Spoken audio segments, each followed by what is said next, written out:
안녕하세요. 투윤맘입니다.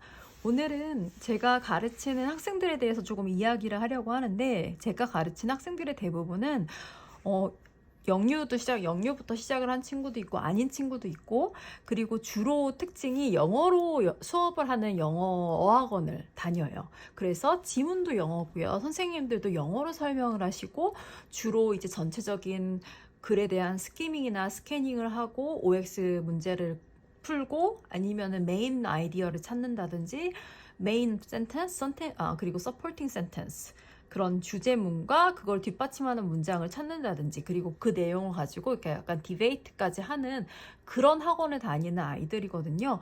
근데 항상 그 아이들의 정말 상위권 말고, 정말 한두 명 소수 말고는 그 중간 이하의 학생들은 저보다 어머님들이 아이들이 문법이 너무 약해요. 또는 어휘가 많이 부족한 것 같아요 라고 말씀을 하세요.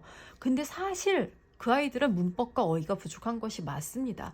왜냐하면 인풋은 충분해요. 인풋은 충분한데, 그러니까 들어오는 정보의 양은 충분하다는 얘기죠. 왜냐하면 영어로 듣고 영어로 읽고 하니까요. 근데 문제는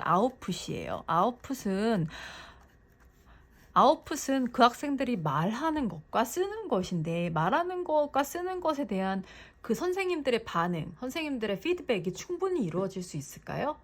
그렇지 않아요. 대부분 내용에 대한 피드백은 이루어지지만, 그 문장의 어떤 구조 또는 틀린 문장에 대한 corrective feedback은 별로 이루어지지 않아요. 실제로 그렇게 한 명 한 명 corrective feedback을 주기는 어렵고요.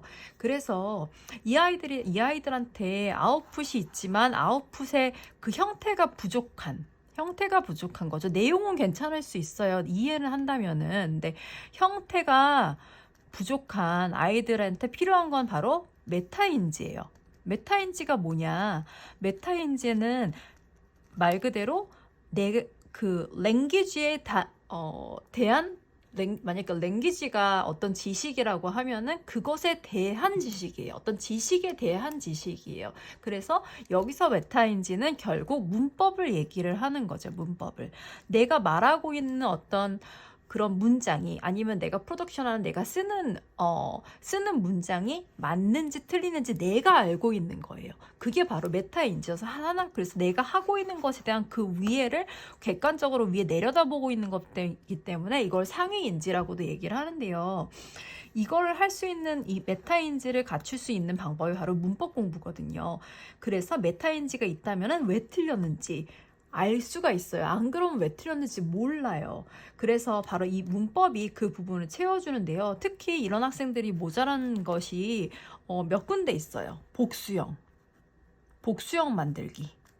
뒤에 s나 아니면은 es 붙여서 복수형 만들기 있죠? 너무 자연스럽게 발음도 하고, 글 보면 단어를 보면 읽을 수도 있지만, 막상 이거 복수형 맞춰봐, 이거 복수형 말해봐 하면, 써봐 그러면은 대부분이 틀립니다. 이거랑 비슷하게 3인칭 현재 단수, 그쵸? third person singular, 3인칭 현재 단수, 이것도 s나 es를 붙이죠? 이것도 복수형과 비슷한 법칙 원칙으로 갑니다. 그래서 이것을 잘 못하기 때문에 얘도 헷갈려해요. 그리고 그 다음에는 인칭 대명사요. 자, I love you, 나는 너를 사랑해 라는 문장을 만들어 보세요. 그러면 I love you는 자연스럽게 나와요. 근데 여기에 무슨, 여기 만약에 나는 그녀를 사랑해 라고 하면은 I love her 이라고 자연스럽게 나오는데, 왜 her이 들어가야 되는지는 몰라요. 왜 her이 들어가는지는 모르는데, 이게 왜 문제가 되냐? I love her 말할 수 있으면 되지 왜 문제가 돼요? 라고 물어볼 경우가 있는데, 그것에 대해서는 잠시 후에 설명을 해드릴게요. 그리고 또 하나가 유명한 게 단어 스펠링. 발음은 다 알아요. 근데 발음하고 일치하지 않는 스펠링들이 영어에는 많잖아요. 그래서 일치하지 않는 단어 스펠링, 이 네 가지를 특히 초급의 경우에는 이 네 가지를 굉장히 어려워합니다. 그래서 이것을 어떻게 잡아주냐? 그거는 문법과 단어를 같이 잡아주는 거예요. 그래서 저는 이제 지금 하고 있는 학생이 이제 초등학교 고학년 학생인데 입문편을 나가면서 중학교 필수어휘 이 주니어 능률 보캐블러리 같이 나가요. 근데 이걸 어떻게 나가냐? 이거 여러분 단어 시험 알죠? 우리 옛날에 했던 단어 시험. 이거 모먼트 하면 순간, 순 하면 곧, 파크 하면 뭐 공원 이렇게 해서 쭉쭉쭉쭉 하는 거. 그거는 영어를 단어를 안다고 100% 안다고 할 수가 없어요. 물론 그것도 중요해요. 저는 그것도 시험을 봅니다. 하지만 중요한 건 어휘를 안다는 거는 그 어휘의 뜻만 안다는 게 아니라 그 어휘가 어떤 단어랑 같이 쓰이는지, 그 어휘의 어떻게 발음을 하는지, 이 단어가 문장에서 어떻게 쓰이는지, 문법적 제약은 없는지, 그런 것을 모두 아는 것이 바로 어휘를 안다라고 할 수가 있어요. 그럼 그것을 어떻게 테스트를 하냐? 단어를 문장으로 테스트를 합니다. 문장으로 문장 시험을 보는 거죠. 영작 시험을 보는 거예요. 그래서 문법과 지금 배우고 있는 문법이 3인칭 현재 단수다 아니면 복수형이다. 그럼 그 문장에서 이 부분을 집어넣어서 시험을 같이 보는 거죠. 그럼 문법과 단어를 함께 잡을 수가 있어요. 자, 그러고 단어장 같은 경우에는 지금 단어를 공부하는 이유는 이 단어 스펠링 쉽지만 그 발음과 그 단어 쓰는 법이 조금 다른, 이따 예를 보여드릴 거예요. 그 단어 스펠링과 그리고 문법을 함께 잡기 위한 거기 때문에 단어를 어려운 걸 선택하시면 안 됩니다. 학생들이 한 반 정도 이상 알고 있는 단어들 있죠? 굉장히 쉬워요. 굉장히 쉬운 단어인데 이 단어조차도 한두 개씩 다 틀려요. 스펠링을 정확하게 알지 못합니다. 그래서 쉬운 단시 최소한 50% 이상 알고 있는 단어집을 선택을 해야지 제대로 된 문장이 나올 수가 있어요. 단어 외우는 애가 급급해가지고 그거 뜻만 달라달라 외우느냐고 결국엔 제대로 된 문장을 프로덕션 할 수 없기 때문에 단어장은 쉬운 거를 선택을 합니다. 그리고 영작도 아이들의 현재 그 실제 수준에 맞춰서 영작을 하게 되죠. 그래서 저는 이렇게 같이 페어링을 해서 아이를 지금 가르치고 있어요. 영어 입문편과 그리고 주니어 능률 보캡. 단어 굉장히 쉬워 보이죠? 지금 이 학생이 학원에서 지금 어학원 다니면서 저랑 문법 하고 있거든요.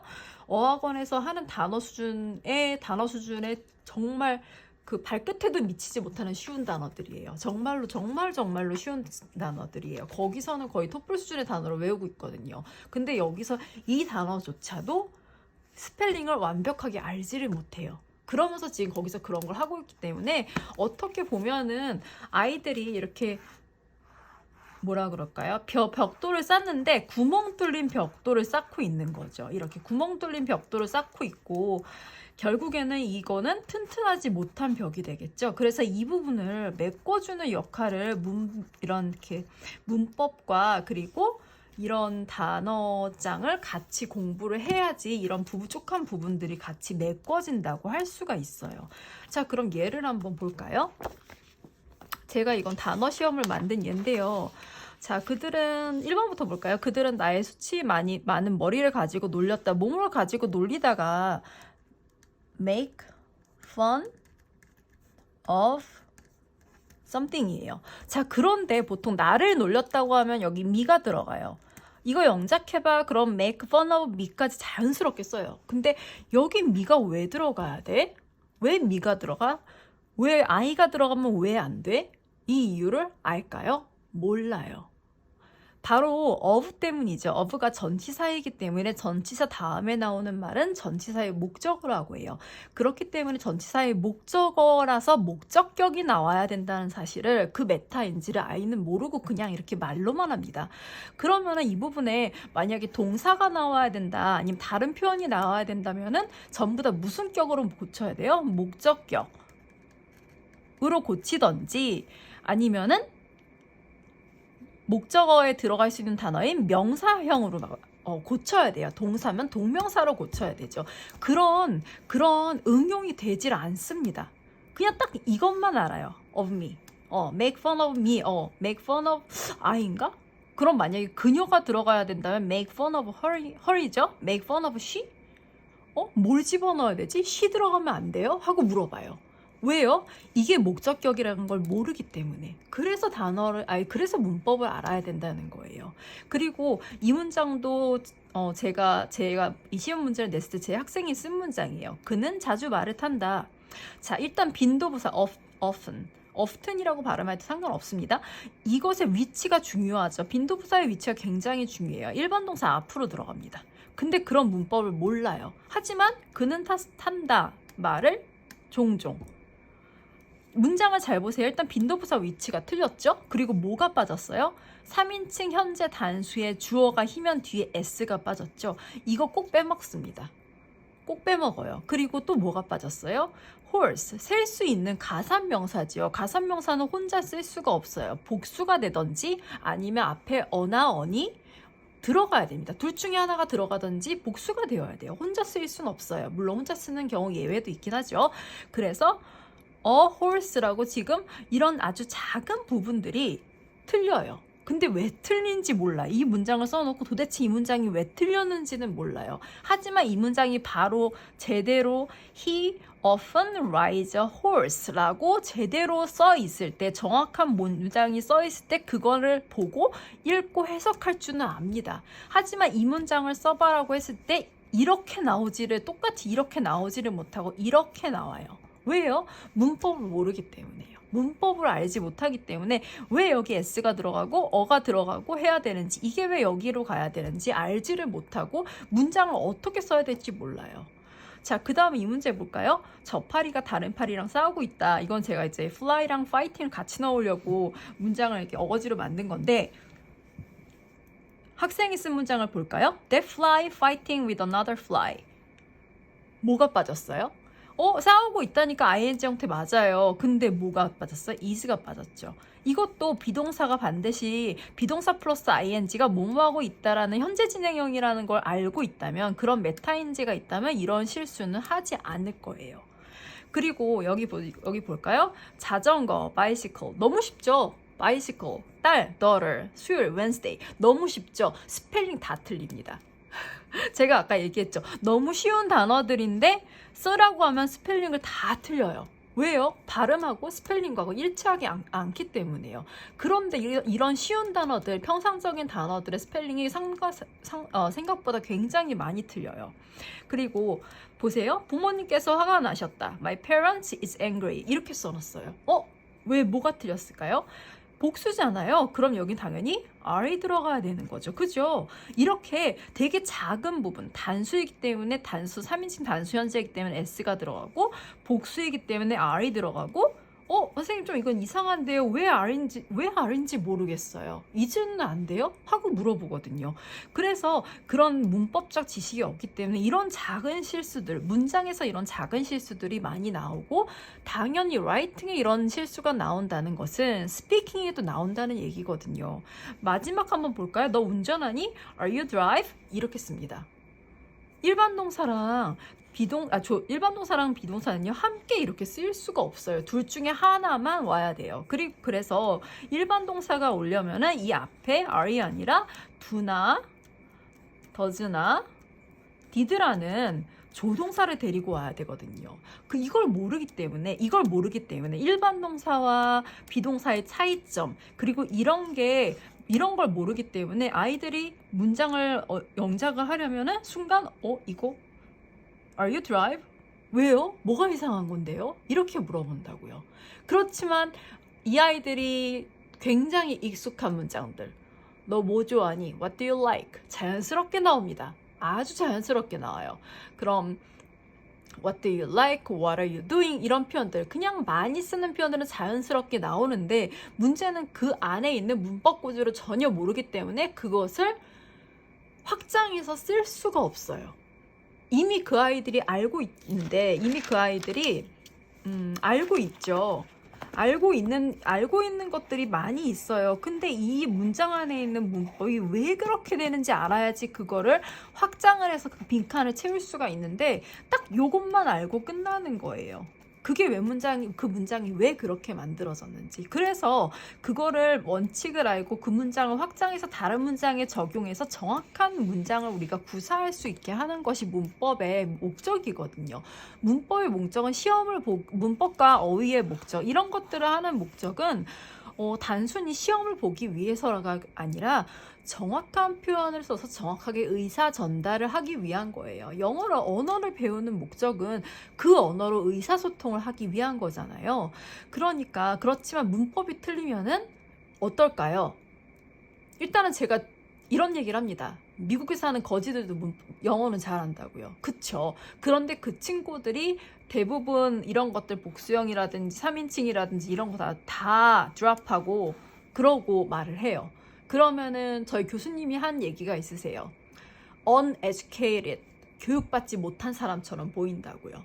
자, 그렇게 일단 보일 수가 있고요. 두 번째는 문법이 아해 다르고 어해 다르다고 하죠.